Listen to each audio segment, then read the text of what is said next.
আইনস্টাইনের যিনি ড্রাইভার ছিলেন তিনি একদিন আইনস্টাইনকে বললেন, আপনি প্রতিটি সভায় যে ভাষণ দেন সেগুলো শুনে শুনে আমার মুখস্থ হয়ে গেছে। আইনস্টাইন তো অবাক।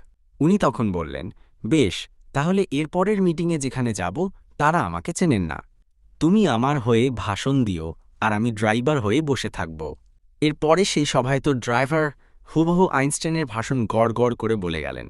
উপস্থিত বিদ্বজ্জনেরা তুমুল করতালি দিলেন। এরপর তারা ড্রাইভারকে আইনস্টাইন ভেবে গাড়িতে পৌঁছে দিতে এলেন। সেই সময় একজন অধ্যাপক ড্রাইভারকে জিজ্ঞেস করলেন, স্যার, ওই আপেক্ষিকতার যে সংজ্ঞাটা বললেন আর একবার সংক্ষেপে বুঝিয়ে দেবেন। আসল আইনস্টাইন দেখলেন বিপদ, এবার তো ড্রাইভার ধরা পড়ে যাবে। কিন্তু তিনি ড্রাইভারের উত্তর শুনে তাজ্জব হয়ে গেলেন। ড্রাইভার উত্তর দিল, এই সহজ জিনিসটা আপনার মাথায় ঢোকেনি? আমার ড্রাইভারকে জিজ্ঞেস করুন, সে বুঝিয়ে দেবে।